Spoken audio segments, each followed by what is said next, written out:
اللہ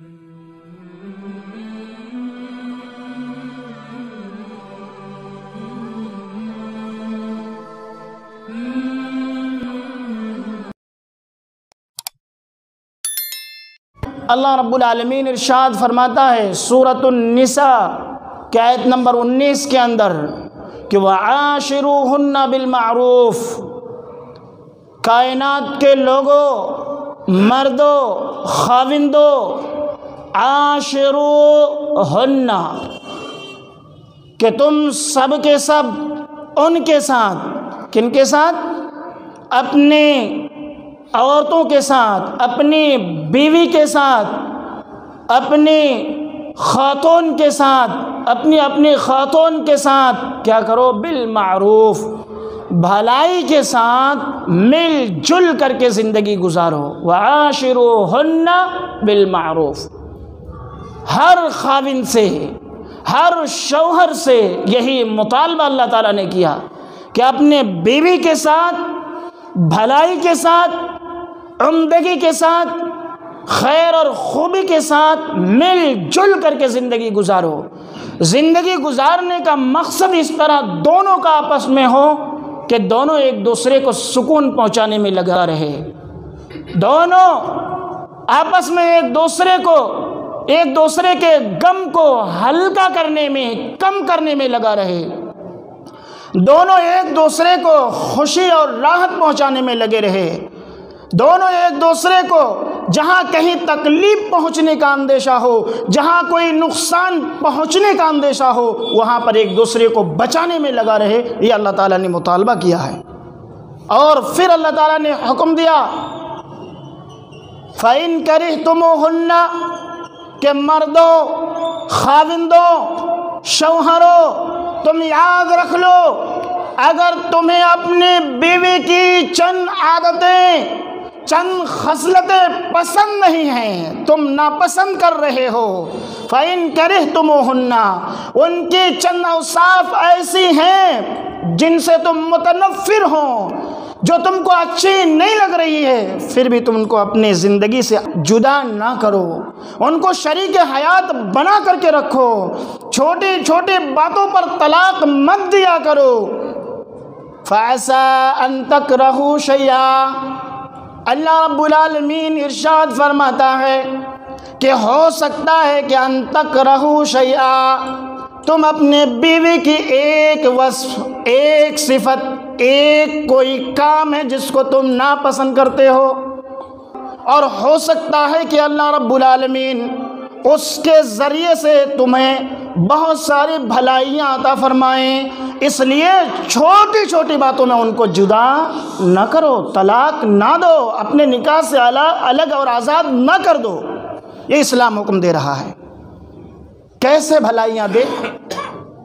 کہہ رہے ہیں کہ بھلائی کی کئی شکل ہے، کئی صورت ہے۔ ہو سکتا ہے کہ اللہ ان کے بطن سے، ان کے پیٹ سے ایسی اولاد آپ کو دے جو آپ کے آنکھوں کا ٹھنڈک کا ذریعہ بنے، جو آپ کے لیے راحت اور سکون کا ذریعہ بنے، ایسے اولاد دے۔ ہو سکتا ہے کہ آپ کے گزرنے کے بعد، آپ کے وفات کے بعد وہ بیٹے، وہ بیٹیاں آپ کے لیے اللہ کے بارگاہ میں ہاتھ اٹھا کر کے، گڑ گڑا کر کے دعائیں مانگے، یا اللہ میرے والد کا انتقال ہو گیا، یا اللہ ان کے گناہوں کو بخش دے۔ وہ اپنی اولاد تمہارے لیے دعا کرے، گڑ گڑا کر کے، کہ اللہ مجھے نہیں معلوم میرے ابو نے کہاں کہاں پر غلطیاں کی، کہاں کہاں پر تیری نافرمانی کی، کہاں کہاں پر انہوں نے تیرے فرائض کو ترک کیا، یا اللہ ان کے چھوٹے بڑے، ان کے جانے انجانے میں جو بھی گناہ اور خطا کی، اللہ ان کے خطاؤں کو معاف فرما۔ ہو سکتا ہے کہ ایسی اولاد ان کے بدن سے اللہ رب العالمین تمہیں عطا کر دے جو موت کے بعد بھی وہ اولاد تمہیں فائدہ پہنچائے۔ اس لیے اپنے نکاح سے چھوٹی چھوٹی باتوں پر الگ نہ کرو، ان کو جدا نہ کرو، ان کو طلاق نہ دو۔ اگر ان کے اندر کچھ عادت بری ہیں، کچھ خصلتیں بری ہیں، تو تم صبر کرو اور برداشت سے کام لو۔ اسلام نے یہ حکم دیا میرے بھائیوں۔ اور اس برداشت کے صلہ میں، صبر کے صلہ میں اللہ رب العالمین کیا بھلائیاں عطا کر سکتا ہے ہمیں۔ ہو سکتا ہے کہ ہم کوئی کاروبار کر رہے ہیں، کوئی تجارت کر رہے ہیں، اللہ تعالیٰ اس برداشت کی وجہ سے، اس صبر کی وجہ سے، اس مصیبت کو جھیلنے کی وجہ سے، اس عورت کو اپنے زندگی میں جوڑ کر کے رکھنے کی وجہ سے اللہ رب العالمین آپ کی تجارت میں برکت دے گا، آپ کے کاروبار میں برکت دے گا۔ ہو سکتا ہے کہ آپ کے گھر کے اندر کوئی آفت آنے والی ہے، کوئی پریشانی آنے والی ہے، کوئی ابتلا و آزمائش آنے والی ہے، لیکن آپ اپنی بیوی کی کھڑی کھوٹی کو برداشت کر رہے ہیں، صبر سے کام لے رہے ہیں۔ اس برداشت کے صلہ میں، اس برداشت کے عوض آپ کے گھروں سے آفتوں کو دور فرمائے گا، آپ کی تکالیف کو دور فرمائے گا۔ آپ تنگ حال ہو، پریشان حال ہو، روزے کی تنگی ہے، ہو سکتا ہے کہ آپ جھیل رہے ہو ان کی تکلیفوں کو، بیوی کو اپنی زندگی میں رکھ رہے ہو جوڑ کر کے، تو اللہ رب العالمین آپ کو خوشحال بھی کر سکتا ہے۔ کسی بھی جانب سے، کسی بھی اطراف سے آپ کو اللہ رب العالمین خیر کثیر، یعنی بہت ساری بھلائیاں اللہ رب العالمین عطا کر سکتا ہے۔ لیکن افسوس کی بات ہے آج کے نوجوانوں نے جیسے شادی کو آسان بنانے کے لیے کہا گیا، شادیاں آسان طریقے سے کر لیتے ہیں، لیکن چھوٹی چھوٹی باتوں پر طلاق دے دیتے ہیں میرے بھائیوں۔ اور ان نوجوانوں نے، ان مسلمان امت کے افراد نے اسلام کو بدنام کرنے کا کام کیا ہے، اسلام پر ایک کالا داغ اور دھبا لگانے کا کام کیا ہے میرے بھائیوں۔ دشمنوں کو آپ نے ایک چانس اور موقع دیا ہے، اس کا نتیجہ اور رزلٹ آپ نے دیکھا کہ سپریم کورٹ میں آپ کے خلاف یچیکا داخل کیا گیا اور کہا گیا کہ مسلمان یا اسلامی تعلیم یا یہ مسلمانوں کا جو اسلام ہے عورتوں پر ظلم کرنے کا کام کرتا ہے۔ اللہ رب العالمین نے مردوں کو جو طلاق کا حق دیا ہے، یہ طلاق کا حق دے کر کے نعوذ باللہ ثم نعوذ باللہ، ظالم کیا کہتے ہیں کہ مردوں کو عورتوں پر ظلم کرنے کا حق دے دیا ہے۔ میرے بھائی یہ تو بہت بڑی خوبی تھی، یہ بہت بڑی اچھائی تھی، یہ بہت بڑی بھلائی تھی کہ اگر عورت بڑی فاحش کام کرتی ہے یا آپ کا گزر ان کے ساتھ ممکن نہیں ہے، ہر ممکن آپ نے اصلاح کی کوشش کر لی، ہر ممکن آپ نے ان کے ساتھ رہنے کے لیے جو ہے کوشش کر لی، لیکن کوئی چارہ نہیں، کوئی گنجائش نہیں، تو اسلام نے آخری چانس دیا ہے کہ ان کو طلاق دے دو، نہیں گزر رہا طلاق دے دو۔ پھر بھی کنڈیشن لگایا، طلاق دے کر کے گھر میں رکھو، ان کو الگ مت کرو، بھیجو مت، نظر پڑے گی، مرد کی نظر عورت پر پڑے گی، ہو سکتا ہے کہ دل میں رحم آ جائے کہ یار ان کو آج ہم کھلا رہے ہیں، آج ان کو دیکھ رہے ہیں، ہمارے جدا کرنے کے بعد، الگ کرنے کے بعد ان کی حالت کیا ہوگی، کون ان کو کھلائے گا، ان کی عزت کی حفاظت کون کرے گا؟ تو پھر رجوع کر لو، رہ جاؤ ساتھ میں۔ حلال چیزوں میں ملعون چیز، حلال چیزوں میں ممغوض چیز، اللہ کو غضبناک کرنے والی چیز طلاق ہے میرے بھائی۔ اس لیے اسلام نے ناگزیر حالت میں طلاق کو استعمال کرنے کا حق مردوں کو دیا ہے۔ مردوں کو حق طلاق اس لیے نہیں دیا کہ عورت پر ظلم کیا جائے، مردوں کو حق طلاق کا اس لیے نہیں دیا اللہ تعالیٰ کو عورتوں کو مارا جائے، ان کو پیٹا جائے، ان کے گھر کو، ان کی عمر کو خراب کر دیا جائے، بچوں کی زندگی کو تباہ برباد کر کے رکھ دیا جائے، اس لیے حق نہیں دیا، بلکہ اللہ کے نبی صلی اللہ علیہ وسلم نے یہ تاکید کی وَاسْتَوْصُوا بِالنِّسَاءِ خَيْرًا کہ مردوں، شوہروں، سن لو کان کھول کر کے، عورتوں کے بارے میں بھلائی کی وصیت قبول کرو، کوئی اچھی نصیحت ہو اس کو مان لو، عورتوں کے بارے میں تلاش کرو خیر، بھلائی، اچھائی۔ کیا مطلب؟ وصیت تلاش کرو، وصیت مانو، کیا مطلب؟ فَإِنَّهُنَّ خُلِقْنَا مِنْ ضِلْعٍ، اس لیے کہ عورت کی تخلیق کی گئی ہے کس سے؟ پسلی سے، ضلعن، ضلع سے، ضلع بولتے ہیں عربی میں، ٹیڑھی شاخ کو بھی بولتے ہیں، پسلی کو بھی بولتے ہیں، ضلع ان کے خود معنی ہی ہوتا ہے ٹیڑھی شاخ، الجھی ہوئی شاخ، پیچدار شاخ۔ تو میرے بھائی پسلی خود ٹیڑھا ہے، دیکھیے گول گول گھومتا ہوا ہے پسلی کی ہڈی۔ اب یہاں سے عورت کو پیدا کیا اللہ رب العالمین نے، تو ٹیڑھا پن جو فطرت میں ان کے اندر ہے تو وہ تو باقی رہے گی نا فطرت میں جو چیز ہے۔ یا پھر اللہ کے نبی صلی اللہ علیہ وسلم نے اور بھی وضاحت کرتے ہوئے فرمایا آپ نے کہ وَإِنَّ أَعْوَجَ شَيْءٍ فِي الضِّلْعِ أَعْلَاهُ، کہ ان ٹیڑھی ہڈیوں میں سب سے ٹیڑھا ہڈی یہ پسلی کے اونچائی والا حصہ ہے، یہ والا حصہ سب سے ٹیڑھا، سب سے گول گھومتا ہوا، سب سے پیچ والی ہڈی یہ والی ہے، اوپر والی ہے، اور وہاں سے عورت کی تخلیق کی گئی ہے۔ تو بھائی جب عورت کی تخلیق وہاں سے ہے، ان کی فطرت میں ٹیڑھا پن ہے، تو آپ کی مخالفت تو کرے گی، آپ کے ساتھ زبان دراز تو کرے گی، کہیں پر نہ کہیں پر وہ اپنی اصلیت پر، اپنی فطرت پر اتر کر کے تو آئے گی۔ تو اسی لیے اللہ کے نبی صلی اللہ علیہ وسلم نے یہ تعلیم دیے ہیں وَاسْتَوْصُوا بِالنِّسَاءِ خَيْرًا، کہ ان کی خلقت میں، ان کی پیدائش میں، ان کی فطرت میں ٹیڑھا پن ہے، اس لیے عورت کے بارے میں بھلائی کی وصیت قبول کرو، بھلائی کی نصیحت قبول کرو، لوگوں سے رائے لو، مشورہ لو، چھوٹی موٹی بات پر ان کو تم اپنے نکاح سے طلاق دے کر کے جدا نہ کر دو، الگ نہ کر دو۔ پھر اللہ کے نبی صلی اللہ علیہ وسلم کیا فرماتے ہیں آگے؟ آپ نے فرمایا فَإِذَا یا فَإِن ذَهَبْتَ تُقِيمُهُ، اگر تو جائے گا اس عورت کو، اپنی بیوی کو سنوارنے کے لیے، درست کرنے کے لیے، اس کی اصلاح کرنے کے لیے، ان کو فرشتہ صفت خاتون بنانے کے لیے، ان کو جنت کی حور بنانے کے لیے اگر تو جائے گا تو کیا کرے گا؟ کسرتہ، اس کو توڑ ڈالے گا۔ توڑنے کی وضاحت مسلم شریف کی روایت آپ دیکھیں، آپ نے فرمایا، اللہ کے نبی صلی اللہ علیہ وسلم نے فرمایا کسرها طلاقها، توڑنا کیا ہے؟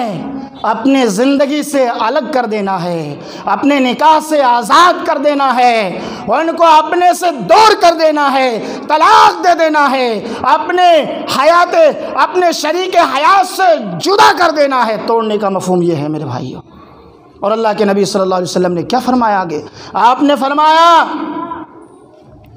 وَإِن تَرَكْتَهُ، اگر تم اس کو چھوڑ دو گے ان کی حالت پر، لَمْ يَزَلْ أَعْوَجًا، تو برابر وہ ٹیڑھی ہی رہ جائے گی، برابر آپ سے زبان دراز کرتی رہ جائے گی۔ تو اصلاح کی بھی پہل رکھو، کوشش کرو، سمجھوتا کرو، میل جول اور محبت پیدا کرو، ایسی حرکت کرو، ایسا کام کرو کہ آپ کی خدمت پر وہ مجبور ہو جائے، اپنے آپ کو ایسا بناؤ ان کے سامنے کہ آپ کی بات سننے کے لیے وہ ہمیشہ آمادہ اور تیار رہے، آپ کی خدمت کے لیے تیار ہے۔ اپنے آپ کو ایسا بناؤ، آپ اپنا کام ایسا کرو عورت کے لیے کہ آپ سے خوش ہو جائے، آپ سے باغ باغ ہو جائے۔